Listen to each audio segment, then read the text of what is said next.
आपका चाचा इसको कहता था कि मुझे अपनी कमाई खिलाओ, तो चाहे अपना जिस्म बेचो, जिस तरह मर्जी, मुझे सिर्फ आपकी कमाई चाहिए। क्या कहता था आपका चाचा? मैं चाचू कहता था कमाई अपने मांग के लिया बाहर, जे नहीं तो साढ़े वास्ते बूहे खुले ने, ਅਸੀਂ ਤੈਨੂੰ ਰੋਟੀਆਂ ਪਕਾ ਕੇ ਨਹੀਂ ਦੇ ਸਕਦੇ, ਸੌਣ ਬਹਿਣ ਵਾਸਤੇ ਜਗ੍ਹਾ ਨਹੀਂ ਹੈ, ਤੇ ਜਾ ਜਿੱਥੇ ਮਰਜੀ, ਅਸੀਂ ਤੈਨੂੰ ਨਹੀਂ ਸੌਵਾ ਸਕਦੇ। ਸਾਡੇ ਆਪਣੇ 4 ਬੱਚੇ ਸੀ, ਉਹਨਾਂ ਕੋ ਕਮਾ ਕੇ ਖਵਾਉਣਾ ਹੈ। माँ बाप कितने होंगे? मेरा अम्मी ने और शादी की है, वो छोटी उन्हें छोड़ के चले गई है। और दूसरी शादी कर ली? हाँ, बाप कितने? वो हमारे चाचू के साथ रहता है। वो भी तेनू नहीं पूछते? वो नहीं पूछता, हमारा अब्बू है, वो बहुत अच्छा है, वो सही है, पर वो मेरी वजह से कोटे खाता रहता बेचारा। मैं क्या करूं, मैं कोटे खाऊं वो खाए, फिर मैं इसलिए कहा मैं अब्बू रहने दे। बाप के पास नहीं रह सकती? बाप के पास नहीं? बाप क्या करता है? शक्ल न देखी, वो शक्ल देखी थी हमारे यहाँ होती, मैं तो अपने घर नहीं चली जाती। क्यों नहीं देखी? यानी कि आप पैदा हुई हो और उसने दूसरी शादी करवा ली? पैदा होके उसने छोड़ के उसने और शादी की है। वो मुझे दादा ने मुझे पाला है, वो जब का फोत हो गया मैं यहाँ लोरा के जोड़ गई। और किसके पास रहती? बस बाहर गुजरती हूँ, कभी रात जाके करती, बैठ के रात कर देती हूँ, दिन पे सारी रहती रहती मीनारे पाकिस्तान। आपके पास वापस नहीं जा सकती कि बाप रखता ही नहीं? अपने वापस घर जाती हूँ, वो रखते नहीं है, वो कहते हैं हमारे वास्ते ये समझ मर गई है, हमारे वास्ते तेरे मर गए, तू साढ़े वास्ते मर गई। बाप कहता है आपका? हाँ, कहता समझ तो साढ़े वास्ते है ही नहीं है। क्योंकि वो इस वजह तो कहता है कि तू अपने, वो भी यही चाहता है कि तू अपने चाचे नु कमाई लिया के दे। नहीं, वो नहीं कहता, वो उसको कहता है, कहता कमाई ना खवा।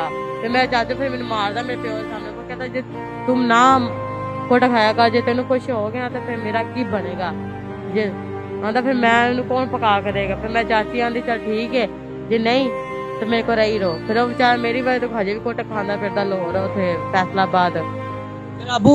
हाँ, तो बेचारा मेरे तो भी ज्यादा कमजोर, पागल हो गया, थोड़ा ज़हन होता उसका हो गया, वो उसका बच्चों वाला ज़हन है, ऐसा नहीं है। जड़ा अबू ने दूसरी शादी नहीं की थी? नहीं, उसने नहीं, उसे कोई करता नहीं। मेरा चाचू है, वो उस पैसे लेके खा ही जाता है, 1.5 लाख रुपए सिर पे कर देता है, वो दूसरी शादी कोई नहीं करता मेरा चाचू। वो कहता चाचू मेरा कहता शादी करांगे तेरी, करांगे फिर 1.5 लाख रुपए सिर ते चाड़ के मेरे प्यो ने भी जेल निकलता, आप भी जेल ते गए 2-3 दफा। तेरा अबू जेल दे बेचे?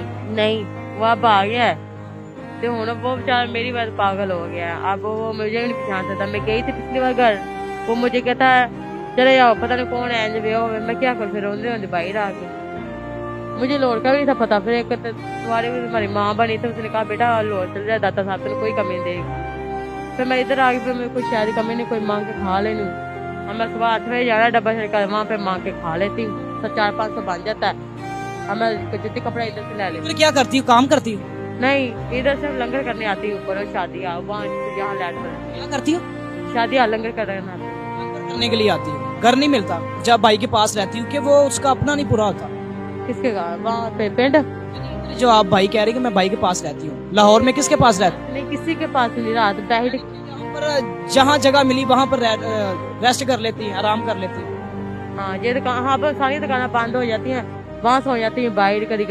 कभी बत्ती चौक जाके सो जाती, बत्ती चौक जाना और मैं रश्के वाड़ के सो जाना किसी ने। सारे लोग अपने घरों में कारोबार बंद करके चले जाते हैं, दरवाजों के आगे सो जाते हैं। हाँ, जे नहीं तो फिर मैं बत्ती चौक जाके सो जानी है। फिर उथे बत्ती चौक सारी रात ड्यूटी होंगी एक बच्चे की, फिर मैं उथे जा सो जानी। मैंने कहता सो जा कर, मालक भी उन्होंने कहना सो जा कर, तेन कोई नहीं हथ लाएगा।